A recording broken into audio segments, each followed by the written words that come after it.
जब उद्धव जी आए तो मानो वृक्ष अपनी तरफ बुला रहे हैं, उद्धव आओ, बताओ हमारे कृष्ण कहाँ हैं। पपीहा कह रहा पी कहाँ मेरा कृष्ण कहाँ है। नदी यमुना की धारा शब्द हरिहर का सुनाती है, भ्रमर गुंजार से भी मधुर यही आवाज आती है।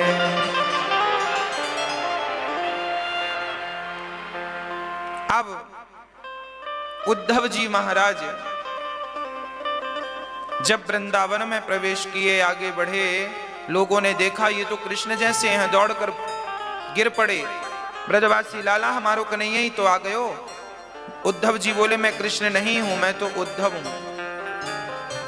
और सुनो जरा दूर रहना।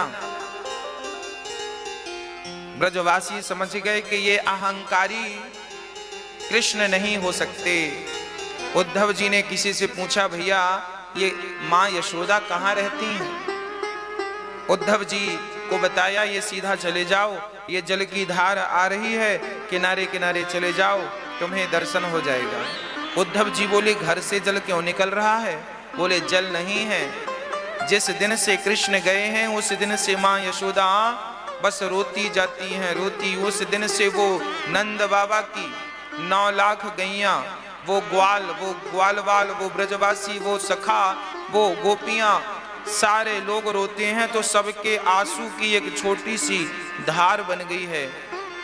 इतने आंसू बहे कि पूरे वृंदावन का पानी आज तक उन आंसुओं के प्रभाव से खारा हो गया। आंसू खारा होता है, आज भी वृंदावन का पानी खारा है। परिक्रमा मार्ग के भीतर का पानी खारा है, बाहर का पानी मीठा है। जहां जहां गोपियों के आंसू पहुंचे वहां वहां पानी खारा होता गया, आज भी देखने को मिलता है। उद्धव जी पहुंचे मां यशोदा के द्वार पर, कहा मैया, ओ मैया। जैसे ही मैया शब्द सुना मां यशोदा ने लगा मेरा कृष्ण आ गया। दौड़ करके मैया हृदय से लगाती है, मेरा कृष्ण कहाँ चला गया था। क्या तुझे अपनी माँ की याद नहीं आई, देख तेरी माँ की हालत क्या हो गई है। तब उद्धव जी ने कहा माँ मैं कृष्ण नहीं हूँ। अच्छा तो कौन है तू। मैं तो उद्धव हूँ। अच्छा तो बता मेरा कृष्ण कहाँ है। यहाँ वहां चारों तरफ देखा पर कृष्ण नजर नहीं आए। अब समझ गई माँ यशोदा की कृष्ण नहीं आए, तो रोती हुई माँ यशोदा उद्धव से कहने लगी, उद्धव बस एक बार हमारे कृष्ण से कह दो कि वो एक बार इस गंगी गाय के लिए आ जाए। एक बार उद्धव उससे कहना कि वो आए। ये यशोदा उससे माफी मांगना चाहती है। अच्छा क्यों मांगना चाहती हो माँ। तब कहा कि एक बार मैंने उखल से बांध दिया था, लगता है इसलिए नाराज होकर चला गया। लगता है मैंने उसे भरपेट मक्खन नहीं खाने दिया, इसलिए नाराज होकर चला गया। इसलिए उद्धव एक बार वो वापस आए तो मैं अपने कान पकड़ करके उससे क्षमा मांगू, चरण पकड़ के कि कन्हैया मुझे एक बार माफ कर दे, और जो तू दंड देना चाहे सारे दंड स्वीकार है, पर मुझे छोड़कर मत जा मेरे कृष्ण, मुझे छोड़कर मत जाओ। अभी मां यशोदा ऐसा कह रही थी कि तभी उद्धव जी को याद आया कि भगवान ने कहा है जरा ज्ञान देना। तो उद्धव जी ज्ञान देने लगे माता को। उद्धव जी ने कहा न माता न पिता तस्या न भार्या न सुता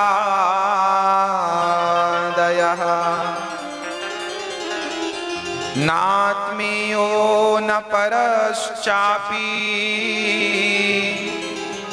न देहो जन्म एव चा।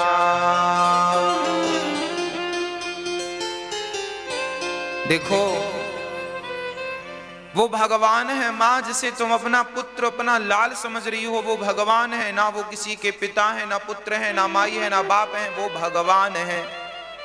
अब उद्धव के मुंह से जब ये ज्ञान की बातें माँ यशोदा ने सुनी तो पहले तो माँ चुप रही, फिर मां ने अपने भाव से कहा कि उद्धव एक बात बताओ, क्या उस भगवान को कोई बांध सकता है जिस भगवान की तुम बातें कर रहे हो?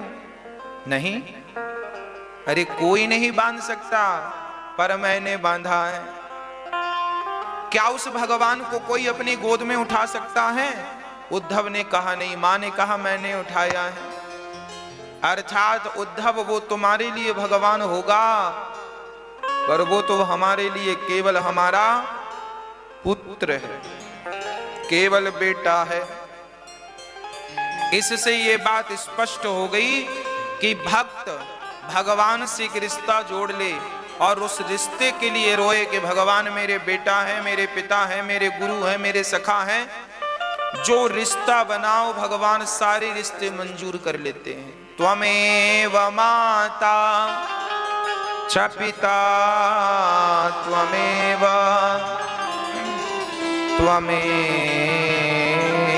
विद्या द्रविड़ं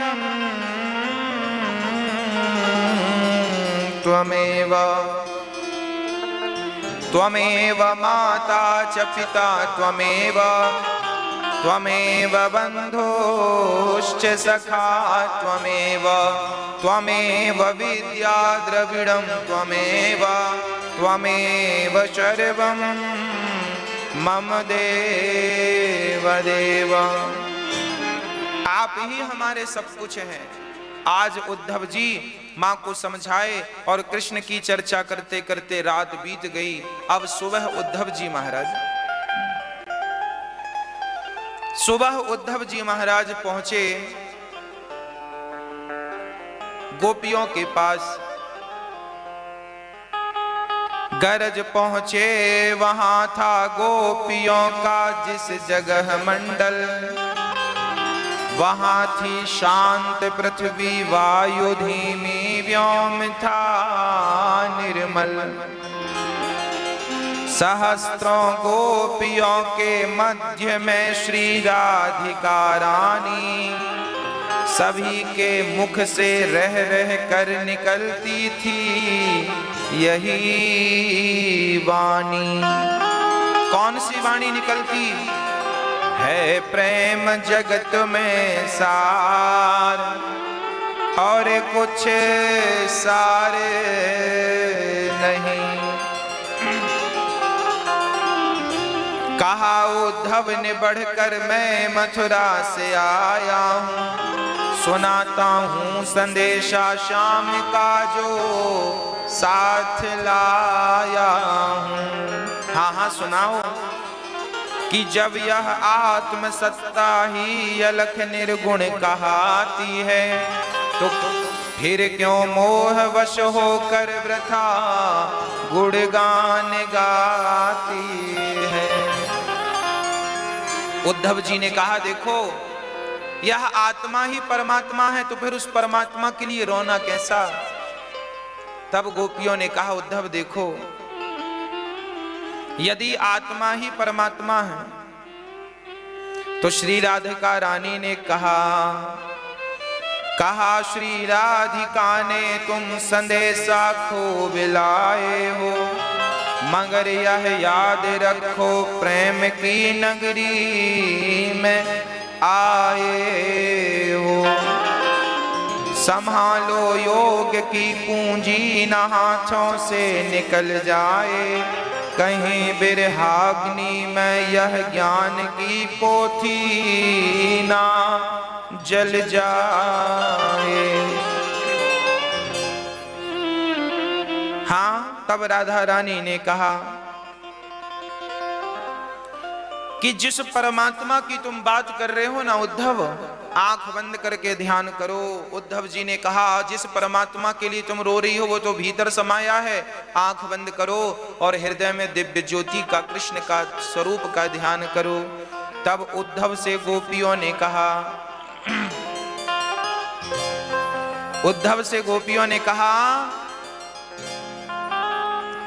हम प्रेम दीवानी हैं, वो प्रेम दीवाना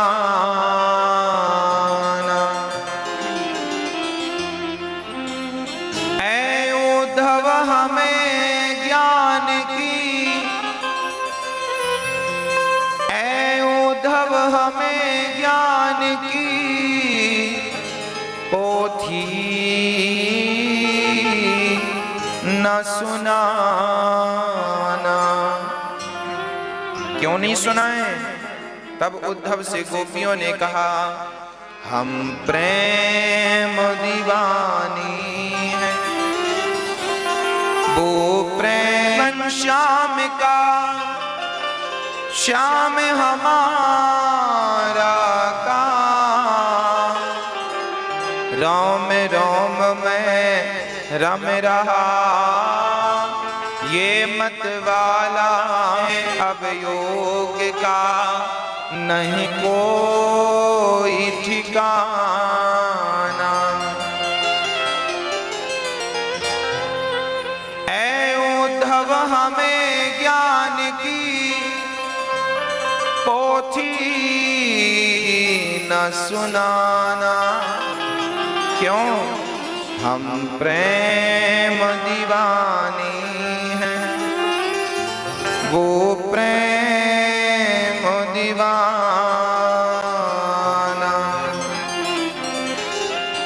हमें ज्ञान मत दो उद्धव, हमें समझाओ मत।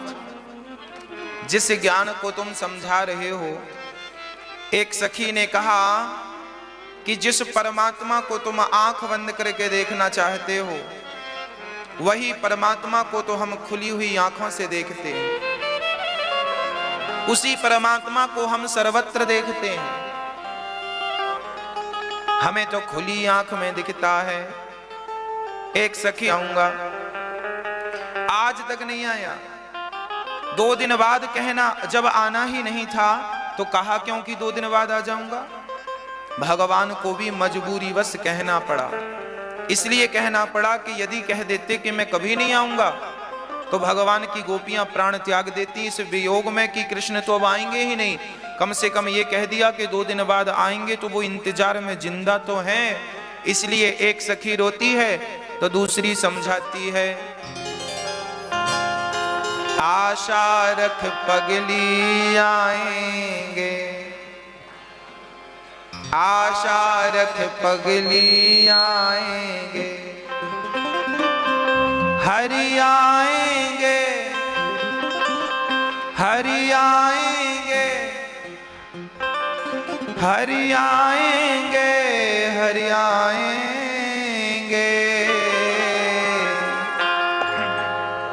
आशा